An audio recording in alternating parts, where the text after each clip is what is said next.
Sore throat, but I've got my water. I am Drew Badger, the founder of EnglishAnyone.com and the English Fluency Guide. Welcome to another live video here on YouTube. Today I want to talk about something I'll be showing in Chapter 7 of my new book, The Strangest Fluency Secret. It's taken a while to work on this because there are different pieces of this, and it will probably not be as long as chapters 5 and 6, but it really sums up everything, puts everything together for learning and practice. So I want to talk about that.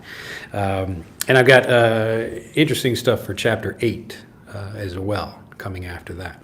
Anyway, let's get started. So one of the things that the way I teach makes possible is for you to spend a lot less time learning and get fluent faster. Well, George, nice to see you there. And so what we're going to do is, this probably is going to be the simplest image in my whole book, I think. And it looks like that, basically. Or I don't know exactly how it will look. I've not drawn it yet, but probably something like this. And what this demonstrates is that for most of the time people are learning, like we put all this time here, all of this is like you're studying or you're trying to memorize things or you're reviewing flashcards or whatever it is you do in order to learn something until hopefully you get to the point here where the language becomes usable. All right, so we're looking at use. So we want to be able to use the language. So the people who actually want to speak, the goal is not simply to understand. And throughout this stage over here, often people can understand a lot, but until you get to this point where you actually feel that click, that moment where you're like, okay, I get it. Now I can actually feel comfortable using this, then a lot of this is not going to help you very much. And so the basic idea of the book is that instead of focusing on trying to do all of this, we really want to just get these moments as quickly as possible. Now, I will say that within learning, a lot of stuff you do is kind of preparation or building up to this point where you finally feel sure about using it. But I would still say most of what people are doing to learn is not getting them more fluent, and we know that because people spend a lot of time learning and still have trouble expressing themselves. So the goal is not to just spend a lot of time, and so when people wonder like the idea of time or how long it takes to get fluent, people are focusing on this over here rather than the actual moments that allow you to speak. And so whenever you feel those, again, they could come from you spending a lot of time learning, or they could come from actual moments like you've got maybe this point over here where you understand something, this point here, and then that final one there. But most of this, like 90%, I would say, even from my own learning as I'm studying things or trying to review things, most of the stuff I do, or like I'm actually much better at it now that I know what I'm doing, but certainly like for most of the years that I spent trying to learn languages, I was focusing more on just getting more time or more words or more practice because that's what everybody told me to do. So most people are focusing on this right here. How do we get more? How do we get more time, more practice? And eventually, hopefully something happens. But we can be a lot more precise, surgical, and actually get to the point where we know what something is actually helping us or what that thing is for a particular case, like I'm trying to learn some grammar or vocabulary or whatever, so that it actually becomes usable. Because again, you can spend a lot of time learning stuff and understand a lot more. And this is why people can understand a lot more over time, but they often still have trouble using the language. Now we'll talk about practice in a minute, but these different kind of points over here, usually what happens that gets you to like let's say if you start from zero over here where you're not spending any time, you don't know anything about a particular word, you've never heard it before, but as you're learning, there will be these kind of smaller moments here where maybe you understand something, your brain is collecting clues or gathering information until finally it becomes usable over here. And often the thing that helps you make the language usable is different, what you might call angles or different slight variations or some kind of contrast. It's typically some kind of variation though, like this idea of like I could keep getting maybe example sentences of something but still not understand it very well. Or I could get maybe one example sentence but then see an image and then maybe see like it related to some other grammar example or something like that. And that's the thing really kind of together, that's where the click actually happens. So you can sometimes get multiple clues that lead up to a particular click moment like that, but sometimes it just happens all at once. Like maybe you've learned something, like you already know one word, but then you hear a new use of it, and that makes you feel confident about using it. Like I remember talking with my daughters about this. We were talking about the word wave. So they know about the kind of wave where you've got like a wave, in the water like that, a wave. But they also learn about a wave of emotion or a wave like waves of the sun or something like that, like different things where they get that same idea of something coming out like this. You get waves of it, or like product waves. And as they get older, they get these new uses or new kind of angles or new understandings of the word wave. And each time they get those, they feel more confident about using it. Now, one thing I've talked about in videos before is that you don't have to wait to get these points. If you know what you're doing, you can actually just put all these points together. And so what the language learning process actually looks like is you just get the moments as quickly as possible, and then that gets you fluent much faster without having to wait. And so the time is not necessary. It's just how quickly can you get those moments that actually make the language usable for you. All right. And I'll today in this video, if people have any questions about this, I didn't have anything prepared. I'm spending most of my time writing right now rather than preparing YouTube videos. But if you have any questions about things you don't, maybe you know it a little bit, you can understand something, but you still can't use it well, let me know and I can clear that up for you. The last thing I'll talk about here, though, is practice. And so when people talk about practicing a language, they kind of think about repetition. Like I'm going to study my vocabulary deck more. I've got my flashcards, like a deck of cards, and I'm reviewing those things, or I'm using spaced repetition. Like I'll practice it or I'll review it one time and then I'll wait a little bit and review that same card again, and hopefully my brain remembers it. Now, you certainly can do this, but again, it's much faster. Instead of just trying to like practice in the sense that you're repeating it, what you're really trying to do is make sure your brain understands the language well. So it's the same kind of idea. The practice actually comes from getting that variation rather than just getting the repetition. Now, the repetition is certainly useful after the language becomes usable. Okay, so after the language becomes usable, repetition becomes a good idea for people who want to sharpen their use of a word, like being able to use it faster, or understanding more speakers who are using the word in different ways or with different accents, that kind of thing. But again, we're not really looking to repeat more as we learn until we get to that point where we can use. It's just less helpful for you because it's not giving you new angles. It's not giving you better information that will help you understand the word. And the understanding of it, feeling sure that you don't have any doubts or questions or whatever, that's what actually makes the language usable for you. But again, you can, even after the language becomes usable, you still could forget something. That's possible. Even I forget English now. Like I'll be wondering what a word means, and I've known the language for many years. But it still happens, and that's a normal thing. But again, with the kind of repetition where we're coming after something becomes usable for us, that's where it actually becomes really helpful. And the last point I'll make very quickly here about repetition before I go back to check comments or practice rather, is that when you're learning a language, it really is better to get the variation. The variation becomes the practice both before something becomes usable and after something becomes usable, because when you're in a conversation with people, you have to deal with lots of variation.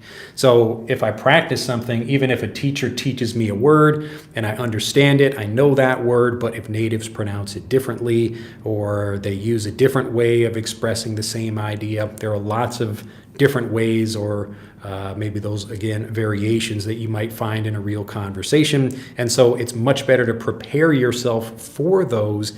And that way you're simultaneously, so at the same time, preparing for the variation of real life and also understanding the vocabulary better.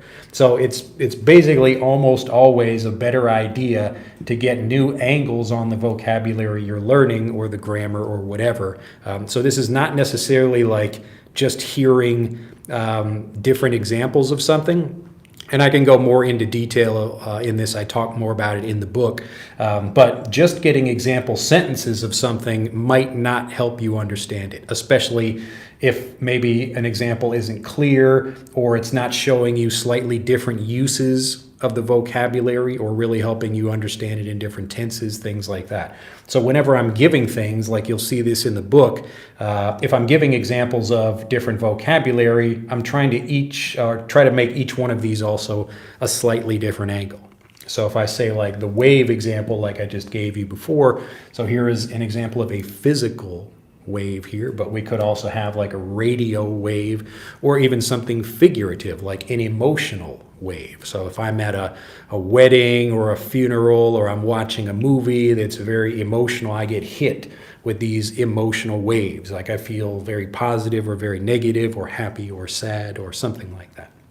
Anyway, so when we're looking for the usability here, this is the thing we're after, and the best way to get that is a variety of things. As soon as it may not be like one or two or three. You may need more than that to make something understandable for you, depending on what it is. But we're looking to answer specific questions we have, like how do we use that? If that's your question, or what does this really mean, or can I say it in this sentence or this situation or that situation? Is it too polite or is it not? And so if you have questions about that, those questions guide the kinds of examples you get that help you understand something. All right?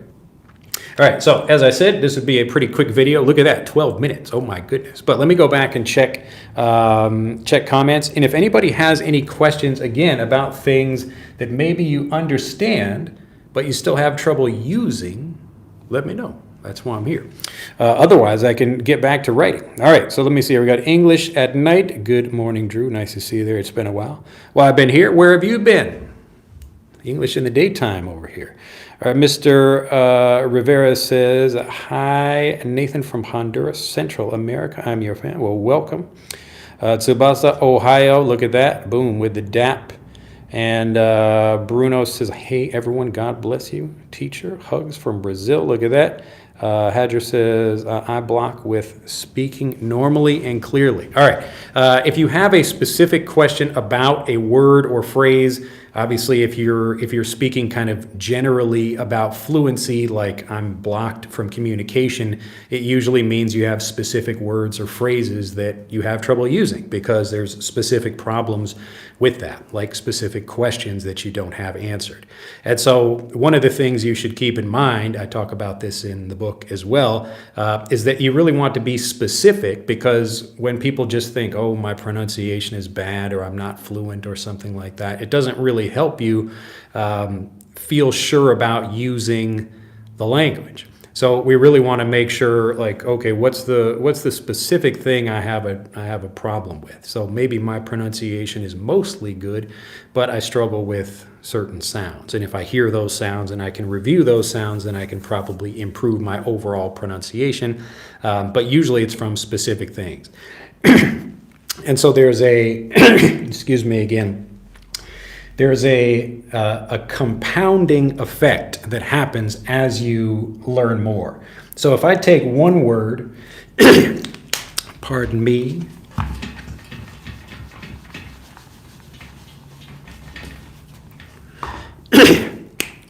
You can try to think about the way most people often learn languages is like they might know a word, but they don't know it very well. And so if you know a word, but you don't know it very well, that word isn't really very strong in your mind, and so you can't really build much on top of that. So we've got this word here. I know this word over here. I don't really know that word very well either. Here's another word. I don't really know that one over here. This word over here, though, I actually know that one really well. I can use that in a couple of different ways.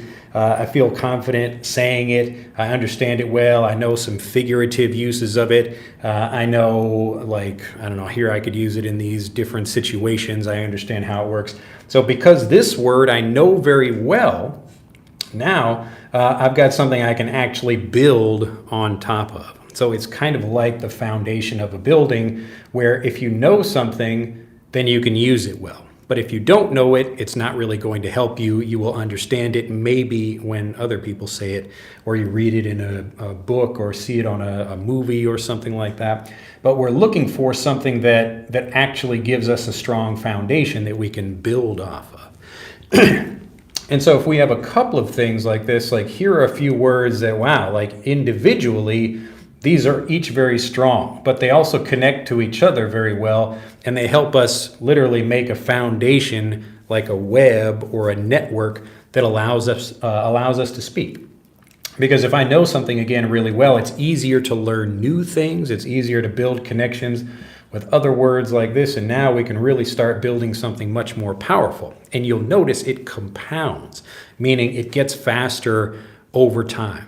So if people learn something, they know it well, even if you spend a little bit more time at the beginning really understanding it, everything else from that flows much faster because we have all the power here helping to attract new words into that, helping to make new words easier to understand and remember. So this is how the whole thing gets built, but it really comes from knowing those individual pieces really well. In the book, I talk about this as magnetic vocabulary, meaning you know it very well, it's attracted to you, you remember it easily, you feel confident about it, and also it builds strong connections with other words because words are usually not just in speech by themselves. They're connected to other things, just like I'm speaking right now as a series of words. And there are certain patterns to how these words usually connect.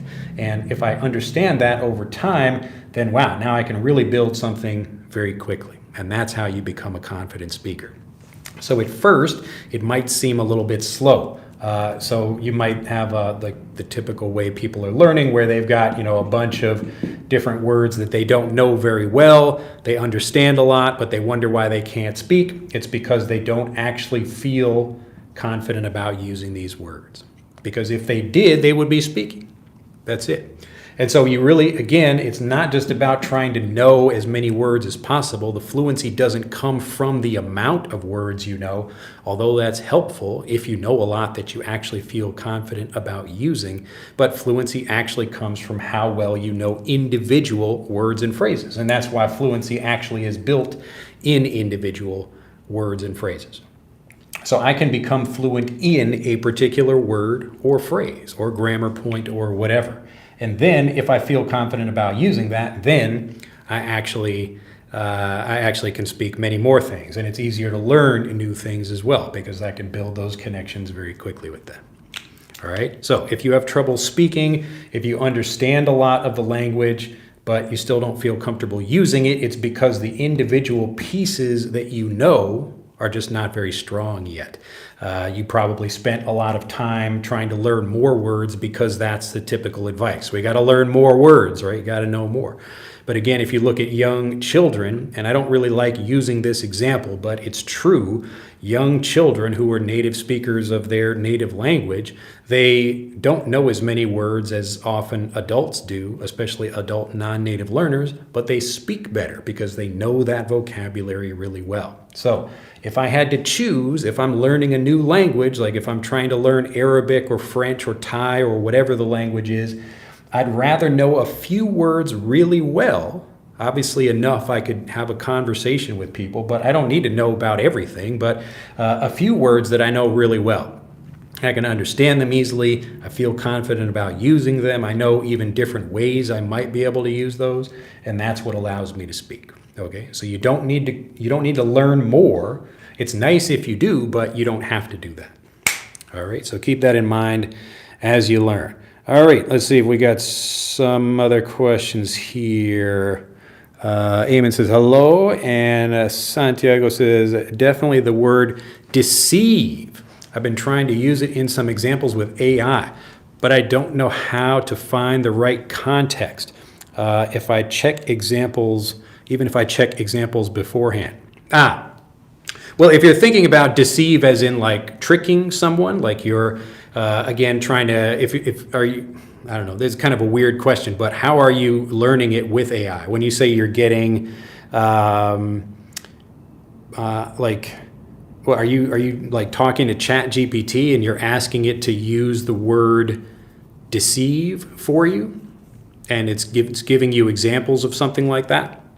But the basic idea is just that it means like to trick or lie to someone.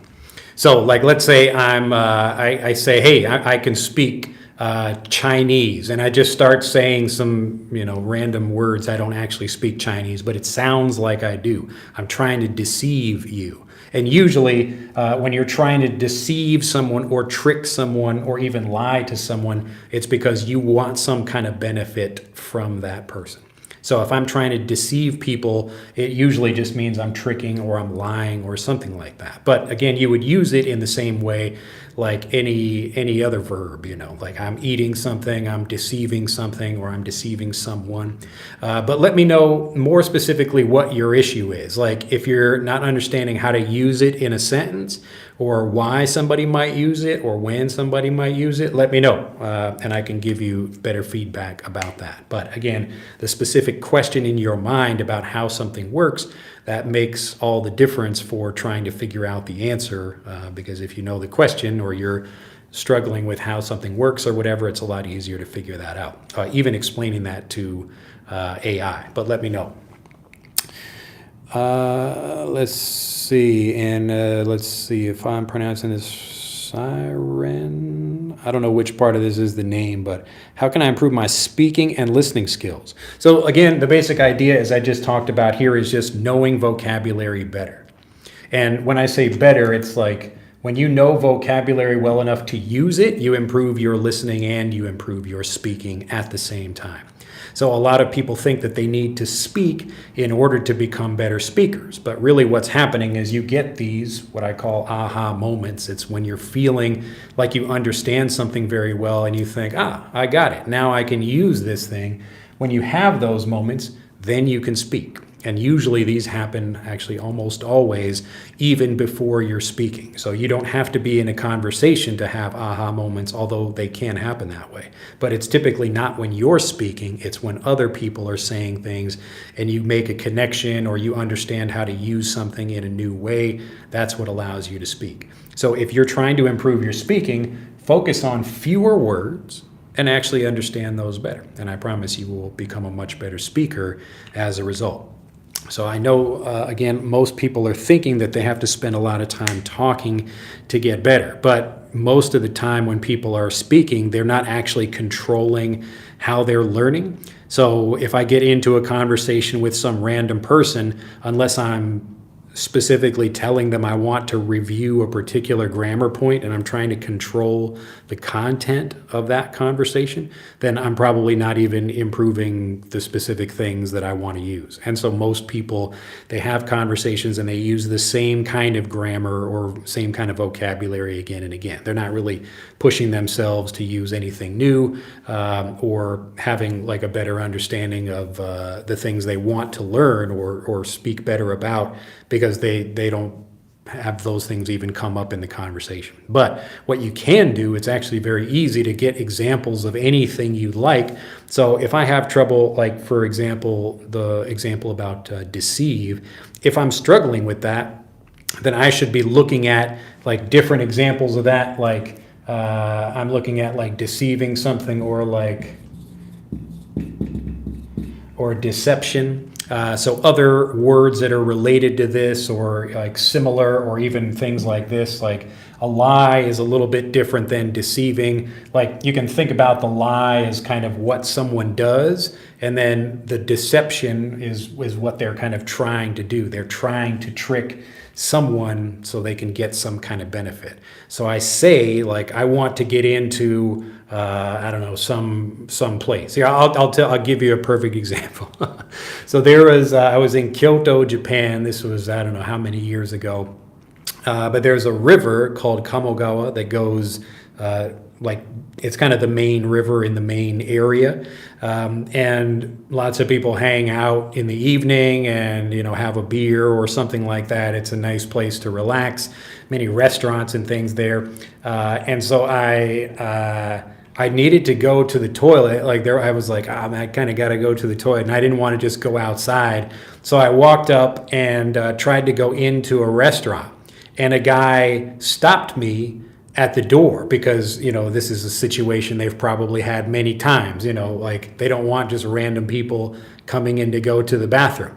And so he stopped me, and I said, "Oh, like my friend is upstairs." I just used some random name. I was like Tanaka or whatever, like Tanaka-san ga. So I said, like, my friend is upstairs, and he kind of looked at me for a little bit, and I was like, trying to look like I was serious or whatever. And so I went in, got to go to the bathroom. I waited for a while and then kind of snuck back out. So I deceived that guy, like it was a deception so I could get into this place and use the toilet. So yeah, that was as an example of me deceiving something. So I was tricking that person. I lied to that person so that I could go to the toilet. All right.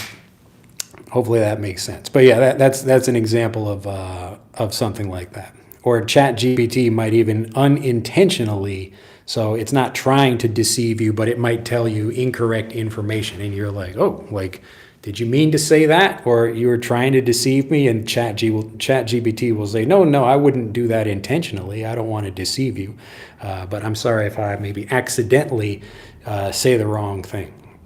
That's why it's always good, like, we don't just, use ChatGPT for everything. We want to make sure a human is checking stuff for what we do. English at Night says, I live in Tokyo. I always look forward to your live lesson. All right, glad to hear it. And George says, the word yet, I don't know how to use it well. What, you don't know yet? You don't know how to use yet? Yet? Not yet? All right.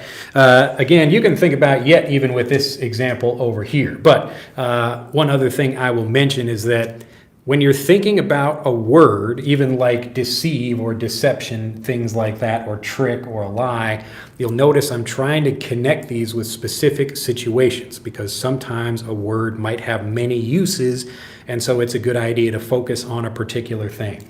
So if we go back to this example, we can even look at the word yet for this situation. So you're trying to learn something, but you can't speak it yet, like not yet. You didn't get to the point where it finally becomes usable, so not yet. So like, I haven't done it yet, not yet. Like yet, we're talking about a specific point at which something happens or there's a change or something like that. So if I'm learning something, like I don't get it yet, I don't understand it yet, not yet, not yet, not yet. Oh, now I got it. So not yet, now I got it, all right? So not yet, and then boom, right here, now I've got it, all right? So yet is kind of, you can think about that as the point where something changes. So I'm learning about it, I don't get it yet. So I still didn't reach this point. So if I'm here, like any point over here is not yet. Or some children are in the back of their car as the parents are driving to someplace and the kids say, are we there yet? Are we there yet? Are we there yet? Are we there yet? Are we there yet? Are we there yet? Are we there yet? Are we there yet? Yes, now we're here. Okay? But until then, it's not yet. Not yet, not yet, not yet, not yet. So we can talk about this with time as well. Like right now, what time is it? It is, my time here, it's about 10:04 in the morning on December 11th. So it's not yet 10:05. Almost, but not yet. So as soon as we hit 10:05, now it's 10:05. Okay? So anything up until this specific point, not yet, not yet. Or you can think about it with skills. It's the same thing. Like I'm developing different skills. I'm trying to learn how to speak English. I'm learning. I don't quite understand it. Not yet, not yet. Boom. Now I got it. All right. So anything up until here is not yet. And then here, it's kind of funny because when we get to the point, we don't say, I'm at yet now. We just say now or I did it. But it just means we're just saying I didn't reach whatever that specific point is or get to that level. So we can talk about a physical traveling thing or a figurative idea like I'm studying or trying to improve a skill or whatever. All right.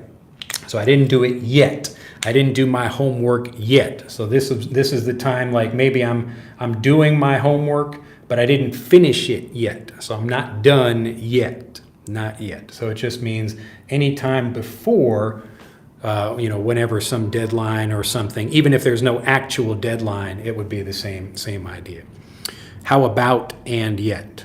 And yet, like it's still that. So that's a slightly different use of it. If you're talking about like in a like if we're beginning a sentence with and yet, it's like it's again that kind of like change idea.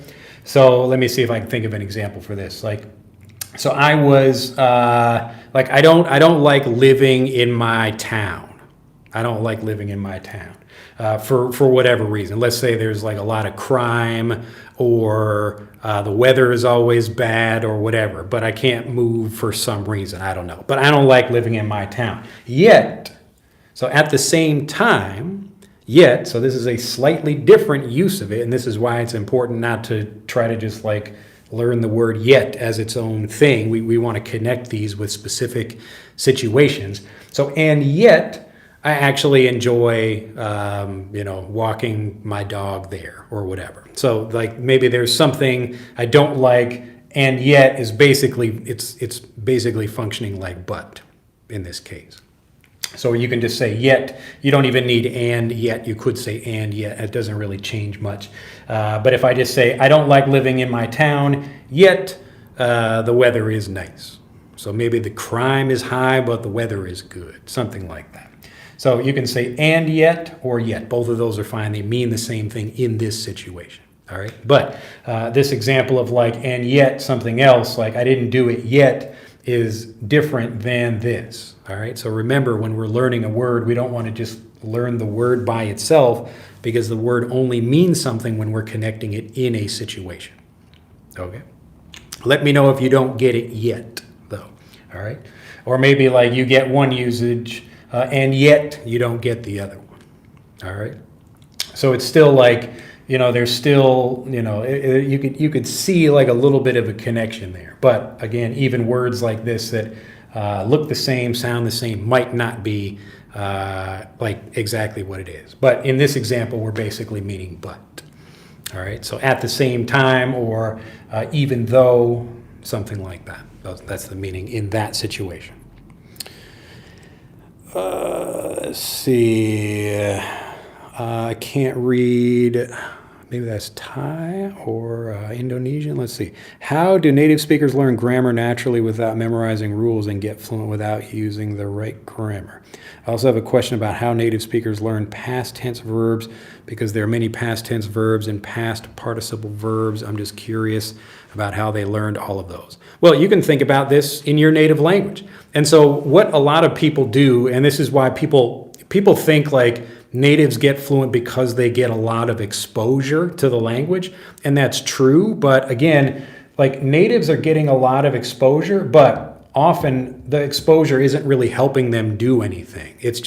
It's like washing over them, but they don't actually understand a lot. Like if you show movies to little kids, they actually aren't understanding a lot of the content in that. So maybe an adult watching would understand all the information, but a child would probably not. There's going to be lots of vocabulary, lots of expressions and things like that that people don't get. But specifically about like learning grammar, what you're really doing is, again, trying to connect what people say for particular situations. And so if I'm doing something right now, you can physically see what I'm doing. I am writing. I am writing.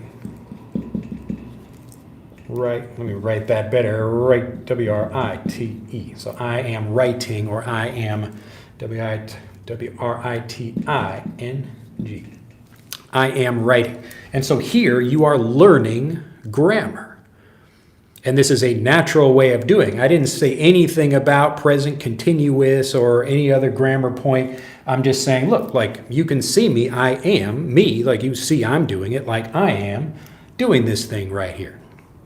All right? Or I could not write and I could talk about what I did yesterday. And if you understand the context of that, you don't need me to tell you this is the past tense or whatever, because you understand it from just the context. And so what native speakers are doing, and this is the same thing I talk about in the book, is they're understanding the native language, or just understanding the language in the language, by getting examples that they can understand in that language. So I don't need to use Chinese to teach my child English. I just teach them English in English with examples they understand.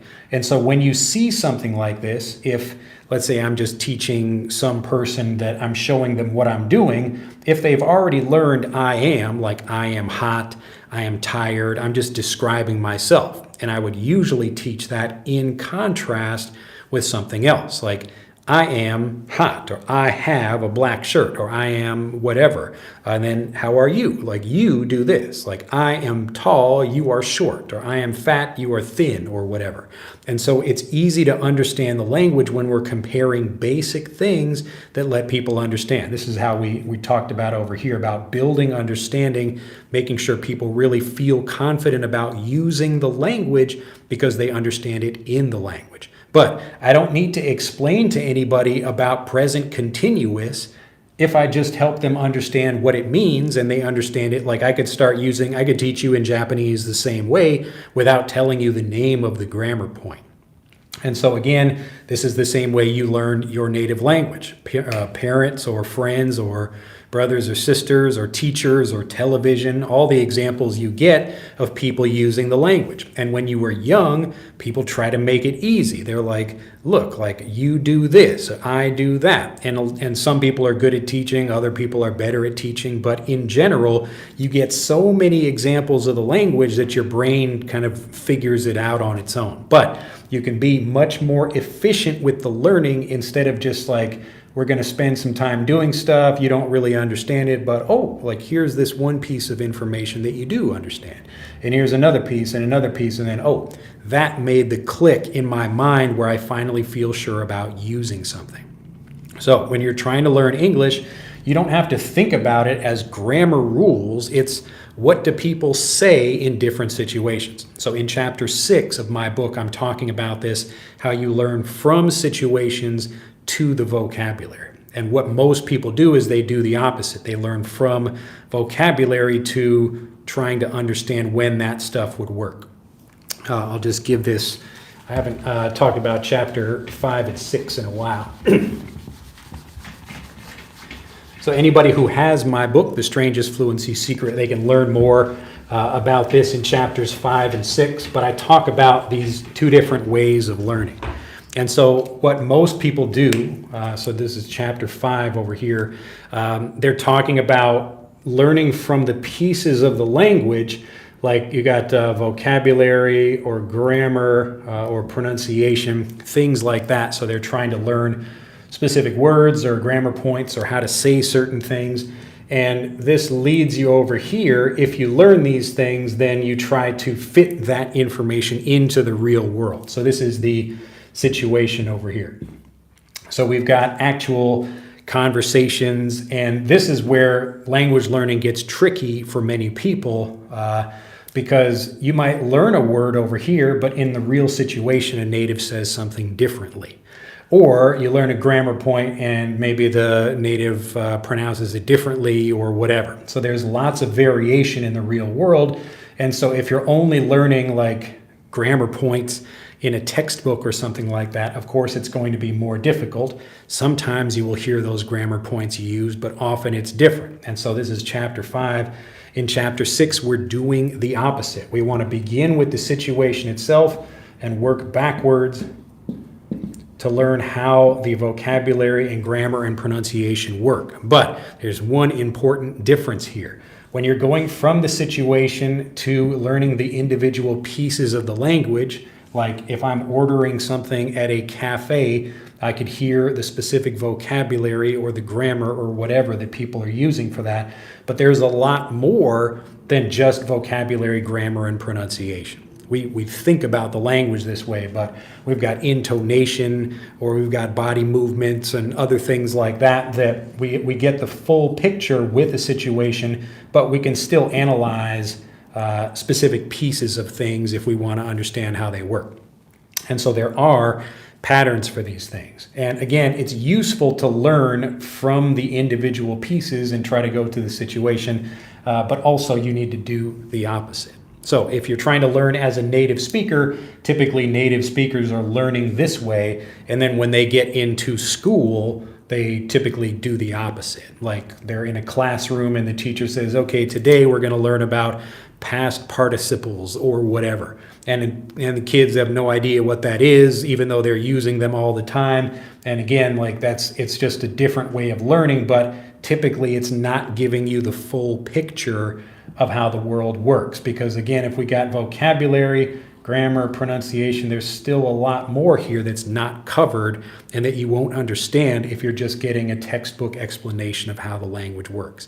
Even if you watch a YouTube video like this one, I'm pronouncing words clearly. I'm not using movie references or other things that you might have trouble with. I'm making the lesson understandable because the goal here is to help you understand how to learn. But when you start doing that, when you know what to do, you know, okay, we should be learning from situations in addition to trying to learn that way. So that's how people learn vocabulary and grammar, even in their native language. So they may not know the specific like grammar, like the tense names or other things like that. But for most people, that information it's just not necessary. They don't need to know that. All right, Santiago got the examples. The end of the world. Oh no. Is it correct that you need to produce the language to get fluent because passive learning is not enough? No. Like, and again, I explained this earlier in the video, but let me make it clear. It's not about like just getting input. Like this idea of like input versus output. It's like a false argument where people are like, oh, like you're just sitting and listening to something, you got to speak, right? You know, actually you have to speak in order to learn the language. And so what people assume is like you learn, so there's the learning phase, and then there's the speaking phase, and then we'll just say like, here's fluency. At some point, this is what people think is supposed to happen. So you're getting kind of input here and output here, and then you get fluency, right? I mean, that's what you're supposed to do. But a lot of people do not. And the reason is because it's not about input and output. The thing is, are you actually getting to the point where you feel that you can use what you know? That's it. And so as I showed at the beginning of this video, we've got a point where we're learning stuff, and during this learning phase, you might be getting input or doing output. You might be trying to repeat things or whatever. But as I talk about in the book, repetition is very rarely useful when you're trying to learn things, whether you're saying it or not. I mean, even if I could, repeat someone after someone, like they're teaching me some Persian or, Farsi or whatever, I can repeat after that person. But if I don't feel confident about using what I know because I still have questions about it, I didn't reach the point where the language becomes usable, so it doesn't matter.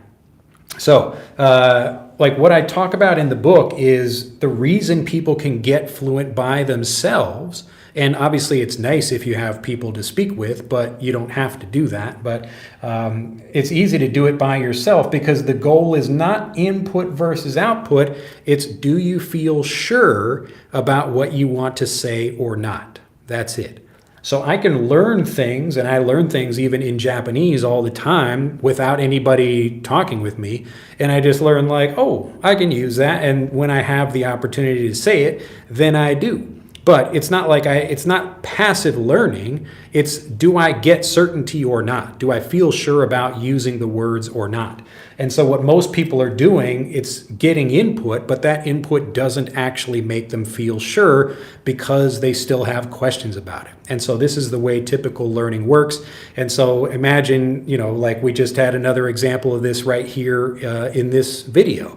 So someone was saying they were talking with AI, but they still didn't understand something. So what that means is like they're learning something, they're trying to understand, they're trying to get input, and it's not really passive. I mean, maybe they're trying to communicate in some way, but they still don't get it. They don't get it yet. They didn't get it yet. They didn't reach that point. So in that case, it doesn't matter if you're repeating the thing or whatever, you still don't feel sure about what it means or how to use it or when you can say it. All of those things are what allow you to use the language well. And so it doesn't matter, like people again have this idea that you get the input and then you get the output and somehow fluency happens. But fluency actually happens in individual words and phrases as you come to use them well. So if you don't feel sure about using something, you are not fluent in that word or grammar point or phrase or whatever the thing is.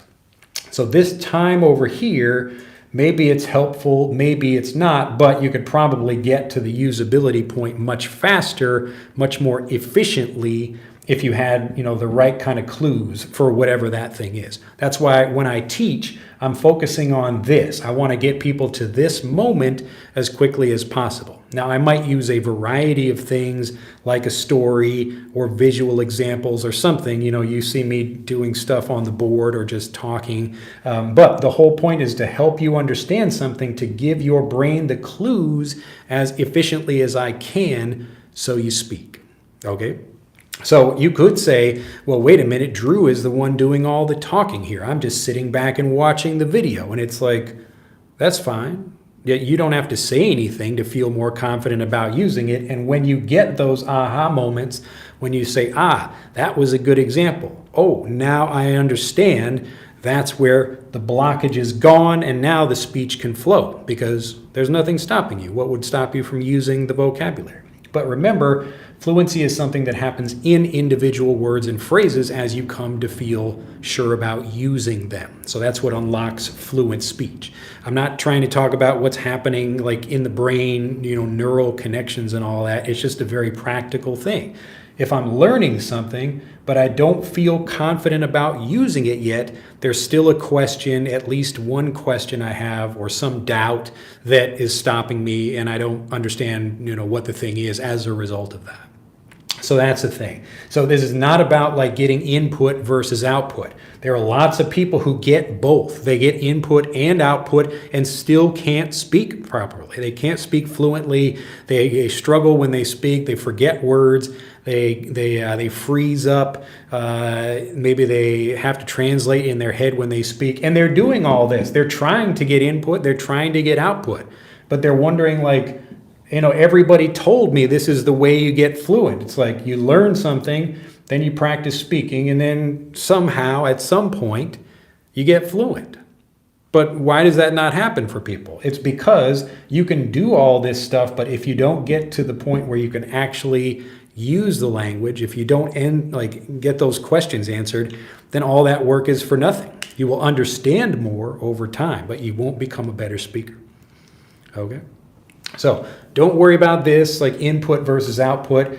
Get the understanding that you need to solve whatever questions you have, whatever the thing is. You're trying to learn how to use a grammar point or some vocabulary. Get the questions answered. And when you do, you will know it because you feel, now I got it. The question is answered. The question is gone. It's resolved. I don't have any more doubt about using a word. But if you have a doubt about using the word yet or about, whatever the word is, you won't use it. It's a very practical issue. And it doesn't matter how many times you just repeat the word. Repeating the word isn't going to help you. You need to get a different angle on that thing to help you understand that thing. This is, again, all I talk about this in the book, and I make it very clear how this works and how you can do it. It's really very easy when you stop worrying about this. And I guess one last point I'll make about this is that language learning is often difficult for people because everybody knows it so well. Like everybody speaks their own language and they think they understand how language learning works, but people are not getting results. And so it's a tricky thing to try to explain to people like, yes, like this is kind of the general idea, but this is actually what's happening when you become able to speak or say, particular words and phrases. Okay, so don't worry about input versus output. It's just, do you understand what you're saying? Do you feel good about it? Do you feel sure about it or not? Let's see. Ego says, hello, I really like your Frederick app. Is there an update plan? Well, there are other things I'd like to do with the app, but let me know if there's something specific you enjoy about it. But yes, this person is talking about Frederick. This is my pronunciation and listening, but also it will teach you grammar and vocabulary and other things naturally. But if you want to see how natives learn the language, but in an efficient way, that's what Frederick allows you to do. You can click on the link in the description below this video to get that. But as far as updates go, things I'd like to do are, number one, adding more voices in there. So to put like Australian English and American English, and I'd probably do that with maybe like using AI at some point when it's sounding good enough. Because the app is larger because there are a lot of actual voice sounds. Like I did the actual voices for all of that, all the sounds for the app, because the AI stuff wasn't really working well at the time. But yeah, I'm glad you enjoy it. Let me know if you have specific ideas, though. There are other things I'm thinking about doing, plus the next app that's coming after that. It's a new way of learning. So access again, yet equals but or however in this example, right? Yeah, so in that second example. Greetings from Serbia, says Jose Manuel. Access, I can write academic content very well, and I can even edit scientific papers, but I never tested my speaking in a real situation. I think my speaking is a little bit slow. Maybe I need some time to think about a sentence before speaking. I'm not sure the way to fasten my thinking, and I like to speed up thereby my speaking. Yeah. And so if you're asking kind of for advice here, then and yes, like I would focus on specific things and think about what you actually can say or what you cannot, because maybe there are things that you can talk about easily, but other things that maybe you can't. So remember, you get fluent in individual words and phrases as you understand them. But as you build a network of those phrases and vocabulary and grammar that you understand really well, then it helps you learn new things and speak better much more easily. And that process speeds up over time. But yeah, so look for specific things, and if you don't have to spend time talking, it really is a different process, reading and writing versus actual speech. And so when you're reading and writing, you have more time to think and plan what you want to say, and maybe there's a grammar checker or whatever, spell checking.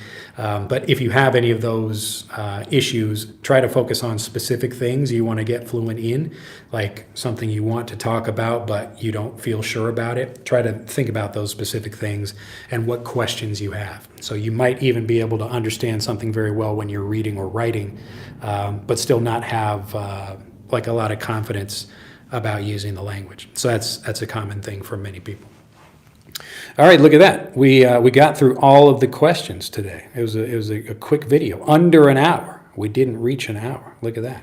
All right, well, if anybody has no more questions, then I think we can close it down and I can get back to writing. Today is another writing day for me, but I'm excited to finish the book, get it out there. Well, Bridget, look at that, coming in right at the end of the video. Hello, Teacher Drew Badger. Always very polite. Well, I'll give people 1 second. What, George? Nice to see you there again with the pink hand. Whenever I see that pink hand, I think of George. But yeah, it's a pretty simple thing to understand, but it just takes it takes a little bit of time because most people have understanding of how they should learn. Like, I'm not trying to teach you how to do some completely new skill that you don't know anything about. Most people already speak at least one language, and when they're trying to learn another one, they also have lots of advice already. Like, everybody tells you this. It's like, you got to get input and then you got to get output, right? You got to make sure you're talking a lot until you speak well. And it's like, actually you don't, but that's the way most people believe it, and so it's much more difficult for people to see things in a new way. That's the reason I wrote the book. So if you like to express yourself better and you're open to a new way of thinking about this, then you should get the book. So, and it's usually, again, people are struggling to speak because they're doing the typical things that aren't actually going to help them speak very well. But even though they improve their understanding over time, they'll still have trouble speaking for that reason, because they don't feel quite sure about what they want to say. Let's see. So George again says, let's see. I'm flattered. Yes, whenever I see the pink hand, I'm like, George is all around me. I guess I don't see it very much, but if I'm walking by like a glove store and I see a pink glove, I don't think that's George. All right, to recap, did you say that start from a situation and learn grammar naturally from that? Right, yes, so that's part of it. You can, again, begin with the grammar point you're focusing on and then look for that. So one of the things I talk about in the book is like, how can we try to learn a grammar point from specific situations if we're going from the grammar to the situation rather than from a situation to the grammar.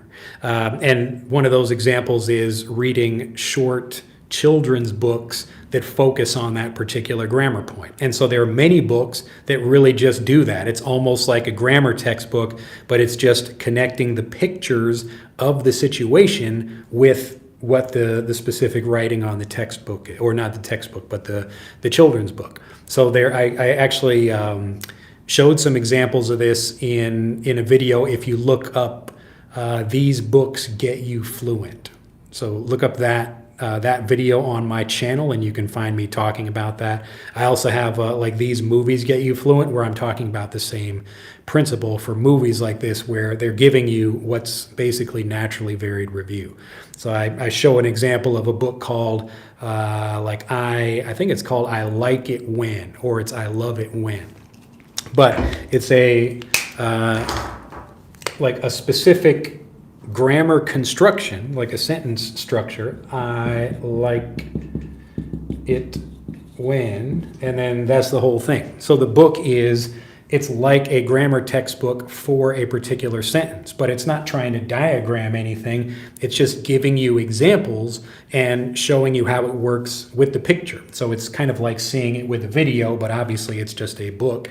So I like it when we try new food. I like it when we go shopping. I like it when, whatever. So it's a different way of saying, like, I like going shopping with you, or something like that. But I like it when we do this. And so kids are learning a grammar point in this way by focusing on a particular structure and hearing it in different uses. So they're getting that naturally varied review. I like it when we do something. I like it when we don't do something. I like it when, whatever the thing happens to be. And so most children's books usually have, not most of them, but many of them do, like this kind of structure. And so I show you how to do this in the book, but it's very easy to do. And you can also find a lot of these same books, just the audio version of it, here on YouTube. So if you're trying to focus on a particular thing, that's how you can go from a grammar point to a situation. So it goes both ways, and it's helpful as I talk about it in the book. I explain it in the book, like chapter 5 and then chapter 6 in this way, because this is what most learners are trying to do already. But for people who know a lot, but their English still doesn't feel natural, that natural point of like, I could say something, but it doesn't sound like the way a native would say it. That's the kind of thing you get from the situation. So when a native is angry, What do they say? How does a native yell at their child? Or how does a native praise their child? Or whatever. So lots of different things like this, they come from the situation, and the grammar and the pronunciation and all of that, the intonation, all of these little things, you discover that from the situation. And so if you can see like the children's book example, like a bunch of different examples or even different books, and this is just one way you can do it, but that kind of thing where you're focusing on a particular situation. In the same way I have my, I made a naturally varied review video about making espresso. So you can watch that video on my channel as well about how to make espresso, but it's a situation, but I'm giving you naturally varied review. So we're going to see different people making espresso. So you're going to hear vocabulary, you're going to hear grammar, you're going to hear specific maybe phrases that are used for making coffee, certain sentence patterns. You will see some things again and again. Some people, maybe they have their own unique way of speaking, but other things you're going to see patterns emerging from that. But that's how you teach yourself the grammar point or whatever. If you don't have the book, get it. It will tell you exactly how to do all this stuff. You can just click on the link in the description below this video to get that. Let's see. Jose again, do you think if I force myself to speak English with a native speaker daily, it will help me improve my fluency? I don't know. I don't recommend people do that. I don't tell them to do that. It could, again, like if I'm doing an activity, like I could, in all this time over here, there could be points where I become sure about using my words. But that's the thing we're really going for. It's not the speaking practice itself. It's I want to get to the point where I feel sure about saying something. And most people think the only way to do that is just through repetition. So if I have a conversation every day, eventually, at some point, I don't know when, nobody tells me when, like how long it's going to take. When I teach people, I tell you almost exactly when or how long something is going to take, because we're just focusing on the moments that actually make you feel sure about speaking. And that's the thing. So if you speak a lot, sure, just like natives, they spend a lot of time getting lots of input. But if you don't have, 10 hours a day or 12 hours a day or, however many hours, like you think about kids getting input or whatever, then you have to be more efficient with your time. So how can we get this same amount of effort and production, but in like a much smaller amount of time? Like instead of doing 2 hours of speaking with someone, we get 5 minutes where we actually get all these aha moments very quickly, and we feel, oh, wow, that's the actual thing. I didn't need all of this. I just needed the important points that were actually helping me understand something. Okay? Because again, you can speak a lot and still at the end of the conversation not feel like a better speaker. If you're just like, okay, I took some phrases I already know and I practiced repeating them. That's what I talked about at the beginning of this video. The repetition, the speaking of stuff and using things again and again, that's useful after you already know it. So if you're in conversations with people and you're just talking more, most of the improvement will come from what they say to you because it's teaching you new information.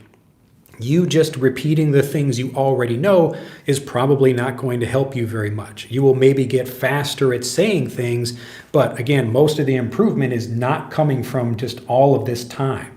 And so if you want to waste time, then yes, like you can try to do that. You will get some benefit. But if you just want to be efficient, even without having someone to practice speaking with, that's how you do it. You don't have to wait for anyone to improve because the goal is not speaking. The goal is I want to understand the language well enough that I feel sure about speaking. So the speaking part is the result of feeling sure. If you don't feel sure, you're going to have trouble speaking. And so in a regular conversation with someone, typically you will use only the things you already feel sure about. It's very rare that people try to get into a conversation and say, okay, today I'm going to try to use this new word or phrase or whatever. Most people do not do that. You could, but a lot of people do not because it's embarrassing if you make a mistake. And so depending on the situation, who you're speaking with, then that can change the situation. But for the most part, you don't have to wait for someone to practice speaking with. So this should be very good news for people, especially who have no speaking practice partner. Because again, the goal is not to speak to get fluent. You get fluent to speak. And I know this sounds weird, but if a lot of people are doing this kind of thing already and it's not getting them results, it's not because you're bad or there's anything wrong with you. It's not your fault. It's just most of this advice is telling you to do stuff that's only like, it's like they're saying, do all this stuff, but they're not telling you exactly what is the thing that's helpful about that stuff. So I'm telling you that, like, when you're speaking, the thing that actually raises your level up is when somebody else tells you something and you understand it and you think, that's interesting. I can use the language like that. Like, whoop, my level just went up a little bit. And you feel that. It's just having an aha moment in the middle of a conversation. But you don't have to do that. You can do that by yourself very easily. Okay? So you don't have to wait for anybody. If you want to speak with people, feel free, but don't feel like you have to force yourself to do it, Let's see here. Sorry, I forgot to ask this important question. When learning how to form a sentence, do you think people should form a sentence by thinking out loud? Are you asking like as a teacher, like you're trying to teach other people? Because your English looks pretty good, but in general, if again, you can tell me if you are a teacher and you're just looking for advice about how to teach other people the language. But you can see how I do this in my beginning English grammar playlist. So this is where I teach English in English, and I'm showing people how to make sentences by example, by just making something like, even without getting into a sentence, we might start with phrases or just individual words. So if I'm comparing something like red marker, blue marker over here. And if I can give you a couple of different examples, like we've got black marker, black shirt. And in that case, I'm showing you, in this language, the adjective comes before the noun, but I don't need to explain that to you. You get it intuitively. You understand it without me giving you examples. But you're also getting it as the sentence structure, and we build that up over time. So if I'm just starting to teach English to someone who doesn't know the language at all, I'm beginning very simply by showing them logically how the language works without trying to teach them the rules of the language. So I'm giving them the rules without telling them the rules. It's like showing you that I'm angry rather than telling you I'm angry, okay? So I've got a black marker, I've got a red marker here, and I don't need to make full sentences to show how that works. I'm just showing the order of words and people understand how it happens. Like in Spanish, it would be the opposite, but in English, that's how we do it. Like Japanese is the same way. We've got the adjective coming before the noun. And so as you see those examples, I then say like, I have a black marker. Like, I have this. And maybe I give it to you and I say, now you have a black marker. And then you would understand just naturally, intuitively, okay, like I get it, like, this person and that person and like you versus I, that kind of thing. You might not get it immediately, but you'll notice like from my examples, what I'm trying to do is give you those aha moments as quickly as possible, as efficiently as possible. So it's not just me giving you a bunch of random examples or telling you what a grammar point is. I'm showing you how the language works so you feel sure about using it, okay? If I tell you a bunch of rules and try to explain a bunch of stuff, you're just like, language learning sucks. I don't understand how any of this works. Why do I have to learn all this? And you try to think back when you learned your native language and you think like, well, was it this hard? Did I do all this stuff for that? And most people are not doing all that stuff. But again, you can learn faster than a native if you learn the native way, but just more efficiently. Remember, natives spend a lot of time getting input that doesn't actually help them, that they don't understand. Maybe they will understand it later. It's like they're just collecting all this information, and then maybe years in the future, it finally clicks for them. But you don't have to wait like that. If you're efficient with your time, You can get your questions answered. This is why I do what I do. Like in Fluent for Life, we're trying to get people fluent quickly by giving them those aha moments about what the language means, how it works, but showing you how it works in a natural way without you just thinking like, okay, I need to know what this grammar point is or the name of a particular grammar point or whatever. It's useful to know that information only for looking that stuff up, but you don't need to know what a grammar point name is in order to use one correctly.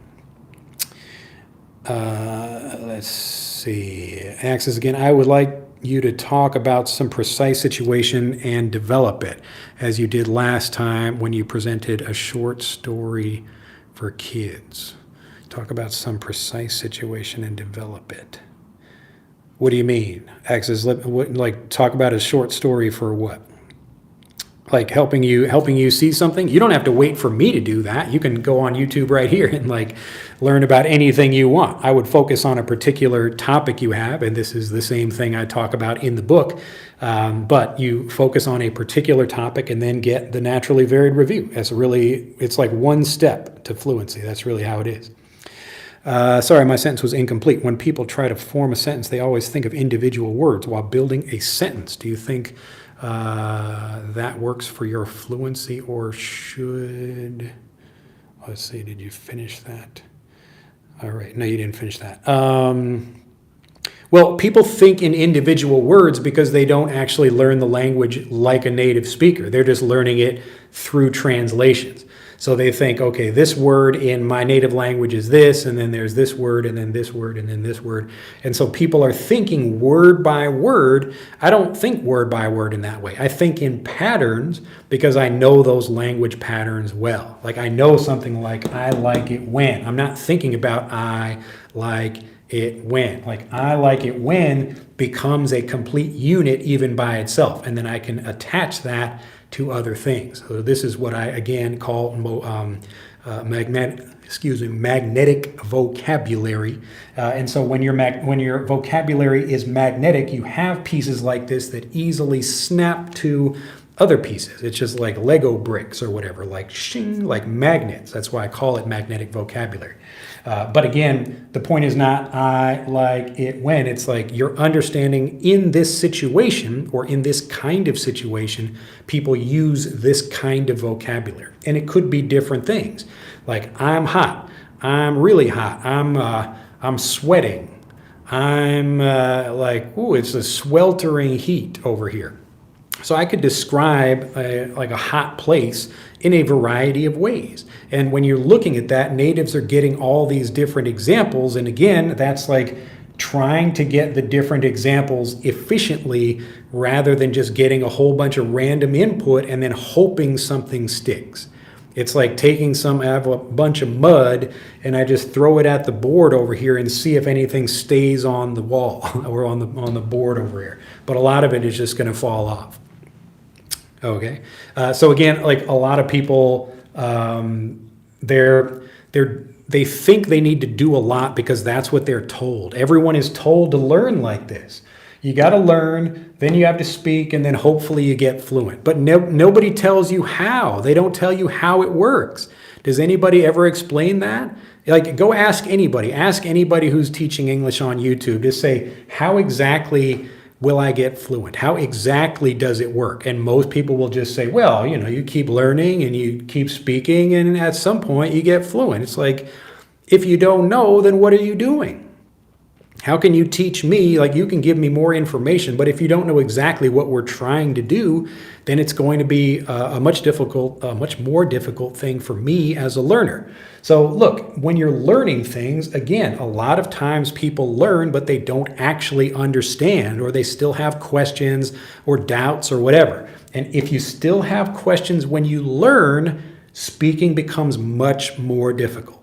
Because now you don't know what you want to say, and it's just, a more embarrassing or painful or difficult or whatever. All of those emotions that come up, people talk about lacking confidence, or they have to translate their words. It's because they don't actually learn. A lot of lessons are not actually making you feel sure about what you want to say. So as a teacher, if you don't know you need to do that, then you're just going to give people more input and hopefully something sticks. And sometimes it does. Like you can spend years trying to learn, and then finally you become fluent about saying some things or whatever. But for a lot of people, it doesn't happen because they just don't have hours in a day to do that. So what I'm doing is like, how can I help you get fluent in 5 minutes a day, or 10 minutes, or 15 minutes? If you have more time, great. We can help you get fluent even faster. But the point is not just to spend time doing stuff. We want to really make sure you understand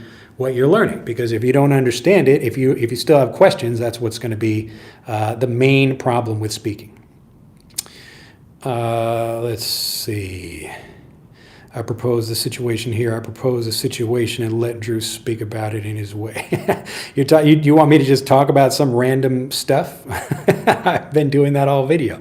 Manuel says, greetings from Nicaragua and enjoy these Christmas days.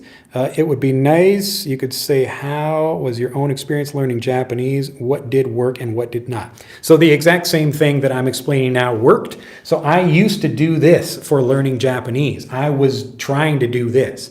So people told me vague advice.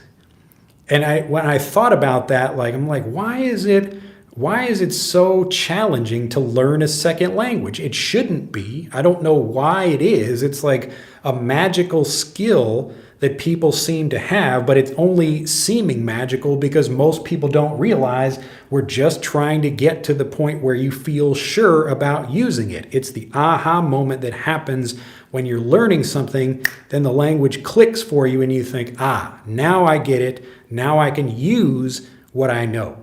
So most people are just getting a lot more input, and this is the exact same thing I did when I was learning Japanese. It's the same thing I did when I was learning French and learning Latin and learning, what else did I learn? Spanish. And I can't speak any of those languages.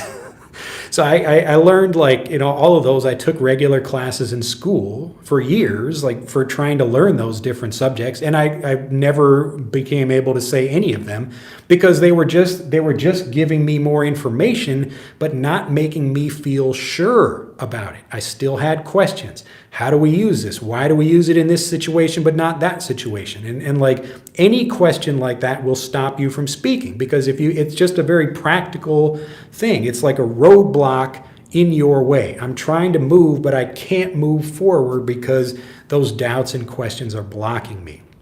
But as soon as you remove those, then speaking flows nice and easy because why wouldn't it? There's nothing blocking it. You are naturally a speaker. That's what we do. Humans just speak. That's everybody speaks their own native language. That's how we communicate. And it's frustrating when we can't do that and we don't know why. But the reason is you can know a lot of information, but still have questions that stop you from speaking. And most of the time when people are learning, they're not actually getting all those questions answered. That's the real problem. So when this happens, people think they don't know enough or they're not studying hard enough. Okay, what if I practice speaking more? What if I spend more hours a day just trying to talk to people? And I just remind them, you don't have to do that. You don't have to study more or learn more or practice more or try to get more vocabulary. It's really for actually a lot of the people watching my videos because they already understand a lot. I'm speaking in English and teaching people in English. So if you understand my videos, the easiest thing for people like you to do is actually just think about the vocabulary you already know and just remove the doubts for that. I know that's not so exciting for a lot of people because they think that means they're going to review or repeat or whatever. But hopefully I've shown you this is really just about making sure we learn efficiently, answering the specific questions you have about how something works. And so if you do that, then boom, now you are fluent in that thing. We can move on to something else, get you fluent in the next thing and the next thing and the next thing like that. But it's very easy how that works.